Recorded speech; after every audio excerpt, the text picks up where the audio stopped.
Today, we're actually going to be talking about hardware wallets and what hardware wallet you should use. Now, you notice I'm not on set. I'm actually in my shop right now because we are going to deal with the Ledger. You know that you should not be using Ledger. So just to make sure that I don't ever accidentally use one of these again, I'm going to give you a tutorial on what we should do with the Ledger, and then I'm going to get into some of the best hardware wallets today in operation. The future is hardware.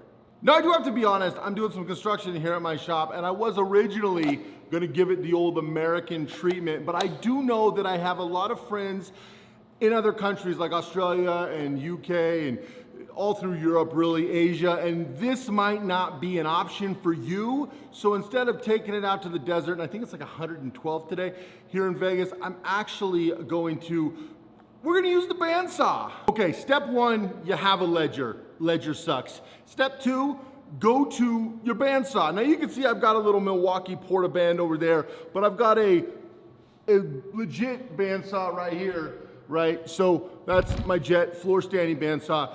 So I think we're just gonna use that. Don't mind the mess, I'm like I said, I'm doing some construction. But anyway, you take this, you turn on the bandsaw,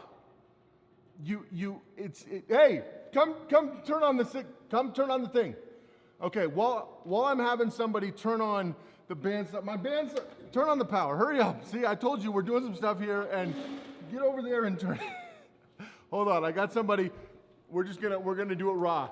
All right, you get the power on? Okay, so, power. So step one is power. Then you take the Ledger, here's your Ledger.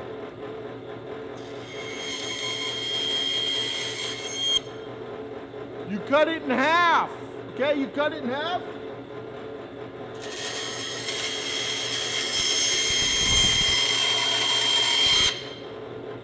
You cut this in half really for no reason. Now, I've been using these tools for decades, so if you're not comfortable with them, don't do what I do. Do what you do. You cut another little piece, and you see this?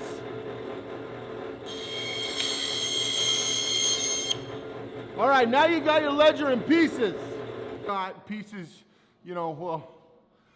now we got pieces of a Ledger. So let's get into, some of the best options.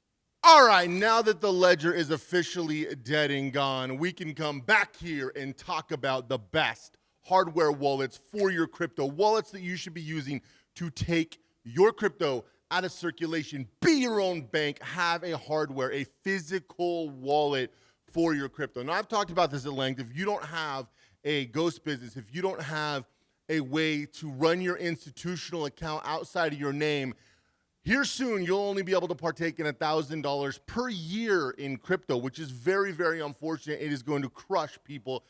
There's a headline that came out yesterday, there's a couple of them, about BlackRock. BlackRock is tripling down on Bitcoin with the EFTs because everything I said is happening. The reason they're suppressing the price is because BlackRock is buying tremendous amounts because they know that the price is going to go. They've put out estimates to 150 to 200 trillion. Now, you guys know that I've talked about between 60 and 75 trillion. They're talking about way more than that. So if you're currently in crypto and your crypto goes supersonic, and you don't have an institutional account, you're not set up as a business, you're not gonna be able to partake. You'll be pigeonholed in a corner, and if you try to sell it, if you try to use it, you're getting a felony and you're going to prison.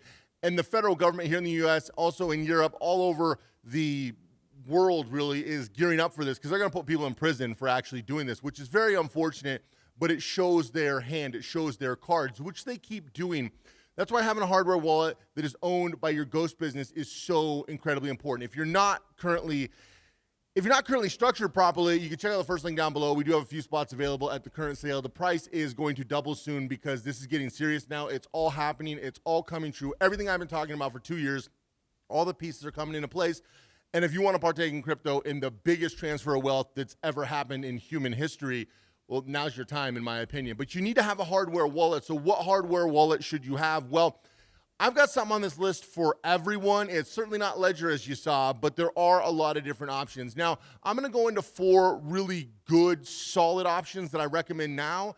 And then for advanced options, I'm actually doing a different type of series on Blacklisted. But the Trezor, I still am a big fan of the Trezor. Now, understand that every single hardware wallet, just like every single technological device, has pros and cons. Nothing in life is 100% perfect. Trezor is a pretty decent price, pretty respectable, really good security. They support tons of coins, well over 1,000 different coins, so pretty much any coin you're going to buy for the most part, unless it's something new or it's something that's kind of on the fringes.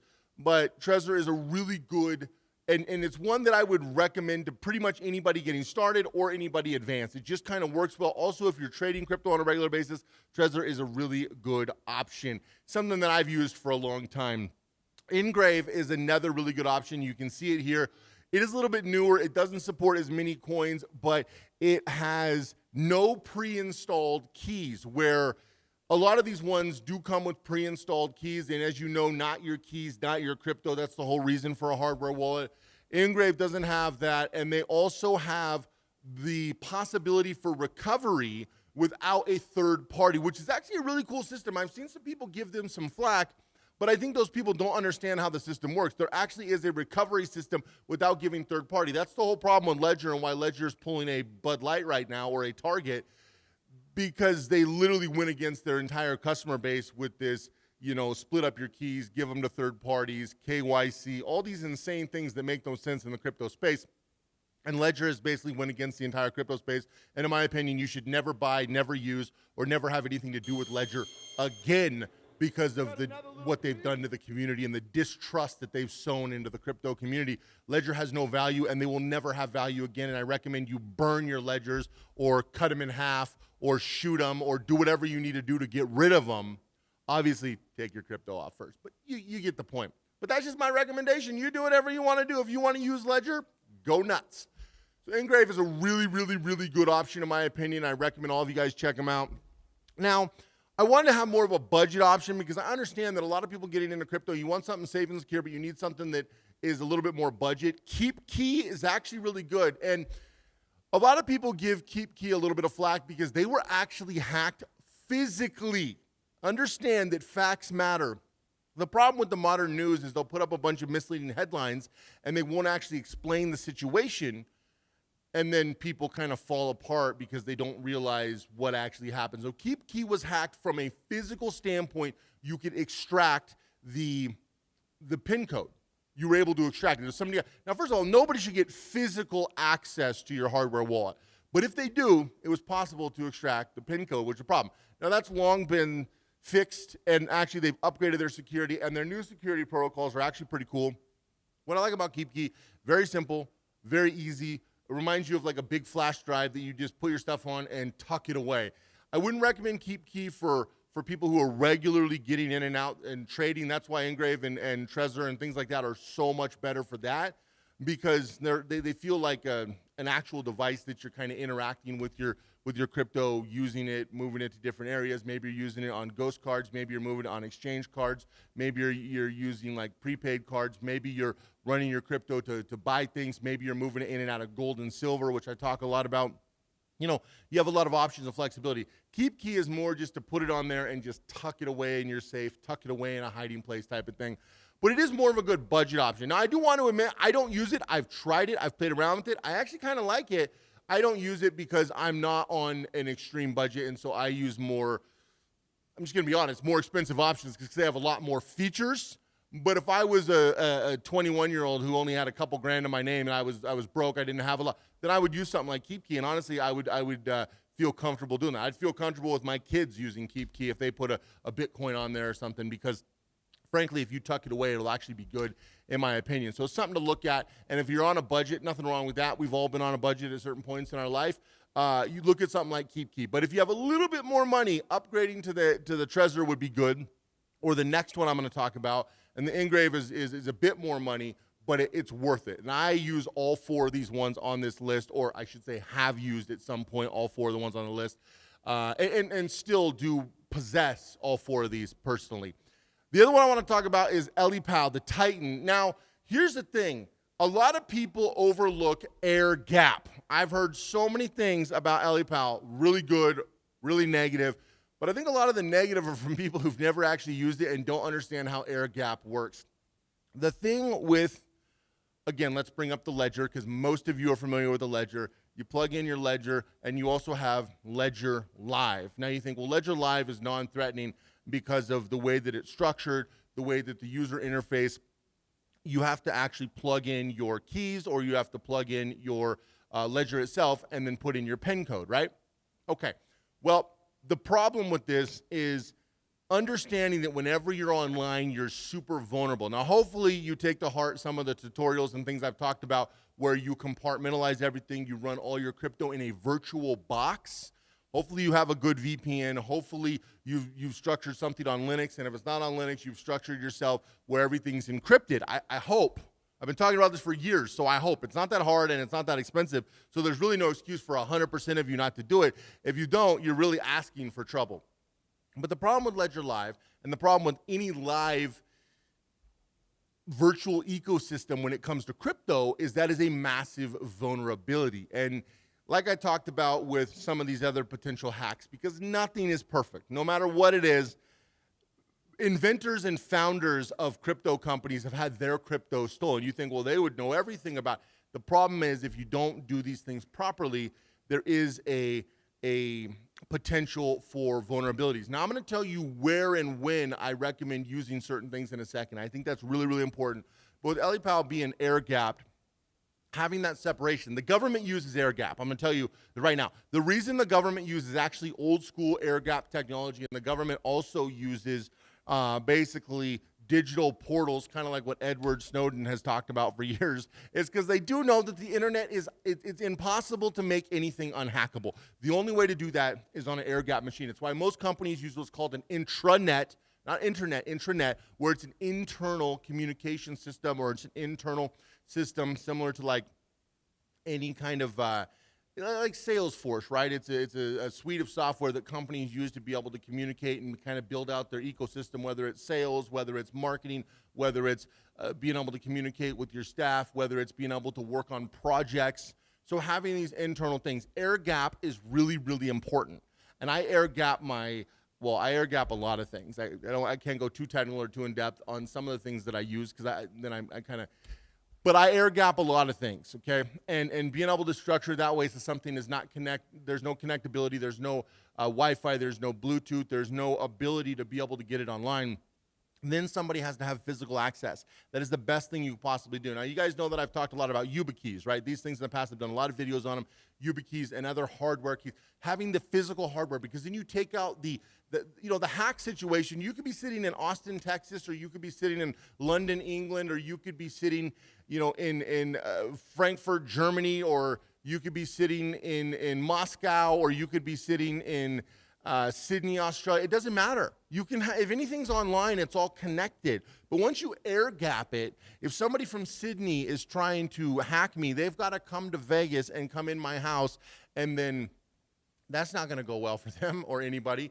So, you know what I mean? So you've got to actually go past and get the physical realm. And that's what you want. You always want it to be physical. I cannot stress this enough. I know that I'm repeating myself, but a lot of people in this technological world are always looking for that easy access. Put it on a phone, put it on something. No, you've got to have a situation where it's physical only, where you control it, you possess it. Now, you might think, well, what if I lose the physical version? Well, really, you should have it in a safe, or you should have it in a safe spot, and then you have your backup keys. Your keys and your physical device should be in two separate locations.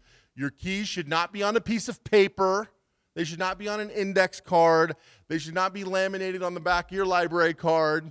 Okay, they should not be written on your laptop like Mr. Beast did when his laptop got stolen. Luckily, he recovered it. But you know, Mr. Beast's laptop got stolen, and $2 million worth of Bitcoin. And at the time, that was all the money he had. Now, granted, now he's like a billionaire. But at the time, that was all the money he had, was about $2 million. And his laptop got stolen, and his keys were written on a piece of paper that was taped to his laptop. Now, luckily for him, the thief was so stupid that he wasn't able to steal the Bitcoin, and Mr. Beast was able to recover it before the guy stole it, but he thought it was all going to be gone. He was freaking out because it was all the money he had at the time. Don't do that. That's insane. That's literally insane. Put it on a metal tablet like this one here. I've talked about these in the past. Put it on a keystone. Put it on one of these metal tablets, and put your keys in one place and put your hardware wallet in another place. Do not keep them together. Anyway, I recommend if you're trading, you have more of a physical device that has a screen that has a little bit more interactive. I do recommend keeping it offline pretty much all the time, except for when you need it. I also recommend keeping all of your coins on your hardware wallet unless you plan on using them within the next calendar week. Really outside of that, because of how convenient things are, they should all be on your hardware wallet. Now, I know some of you, that's a little bit tougher if you're like full-time traders, or if you have coins locked up gaining interest. That's obviously a different scenario. But if they're just coins sitting around, they should not be on exchanges, and they should not be anywhere but your hardware wallet. You should have your keys and your wallet in separate places physically, and they should be air-gapped from the other world so people cannot hack into them and steal them, and then there you go, because it's insane. You can be your own bank if you do things properly. Anyway, that's what I wanted to talk about. I wanted to give you guys a few options. Now, this is kind of my introductory ones that I recommend if you don't currently have a hardware wallet, which it is shocking to me how many people I talk to who are like, yeah, dude, I've been in crypto for 3 years or 5 years or 7 years. But no, I haven't got a hardware wallet yet. Really? Really? That's crazy. So the reason I wanted to give more of an introductory on this is even a lot of like seasoned crypto traders or seasoned crypto investors don't even have hardware wallets. Now, I know that a good chunk of people do, of course. And also a lot of people just like, yeah, I got a ledger and it's got 17 Bitcoin on it. Well, I would get them off of a ledger immediately, as I've shown. So really kind of diversify. Also, personally, now again, if you're brand new, you don't need to run out and do this. But as your net worth grows, I recommend having multiple hardware wallets. I genuinely do. I don't ever recommend having more than 33% of all of your crypto on one hardware wallet. If you have, and we're talking if you have, a little bit more money. You might not be rich, but you might have $100,000. You might have a couple $100,000 in crypto. Then I recommend not doing more than 30%. Once you hit the million mark, and what my peers do, what I do, what other people, I recommend not having more than 25% in one location, right? You should split it up 25, 25, 25, 25, and really start to break these things up. Obviously, at that point, you should have a solid safe. You should have a real legitimate safe. You should have different locations. Also, you should start, having off-site locations and different things for these different options as well. Similar to, and there's a lot of companies similar to when people store gold and silver. Now, I'm a big fan of physical possession, similar to not your keys, not your crypto, not in your possession, not actually yours type of situation. But these are things that you guys can think about as you're going through this process and really devise a situation that works for you. Again, if you don't have a lot of money, if you've got 20 grand in crypto, well, I mean, obviously, you're just getting started. You only have a couple bucks to your name. At 20 grand, probably have one hardware wallet. Probably, you're going to have one set of keys and keep things safe and secure. I would recommend having a hardware wallet, even if you have a small amount like 20, 30, 40 grand. Have a hardware wallet. If you're just getting started, you have 1 grand, I still would recommend having a hardware wallet. These hardware wallets are not that expensive. Maybe you can get something more like Keep Key or something like that that's a lot more budget friendly. If you're making more money, maybe you're making 100, 500, million, 5 million, whatever you're making, then start upgrading, looking at Engrave, looking at some of these. I'm going to do more of an advanced one, but a lot of the like Black Box and some of the other ones can be a little bit more technical, and I'm careful with that because I know the average person is not running their own servers nowadays. I know the average person is not running, their own nodes. I know the average person is kind of in this ecosystem of buy it, push a button, and it works, right? Everything was put in there for you, and so these are more out-of-the-box working solutions. If you guys want more advanced kind of technical solutions, let me know. I can make more tutorials on that. But understand, some of these technical ones, you really got to kind of be on the technical side. Otherwise, you can cause yourself a lot of problems, and you can lock yourself out of it. So that could be a big problem for the average person. The average person just wants something where they can get their keys, get their wallet, tuck it away, and they know that their stuff is safe. So here's some good options for you. Appreciate you guys checking out this video. If you haven't already, make sure you subscribe. Put out new content all the time here on Privacy X. Understand, guys, privacy is a right, and it's a right that you have to take actual action if you want to keep your privacy. And privacy is the key doorway to freedom. It just frankly is. If you don't have privacy, you don't have freedom. If you don't have freedom, what do you really have? We got privacy guy over here. This is my 3D print here, but we're out here doing our thing. Appreciate you guys watching. I'll see you in the next video.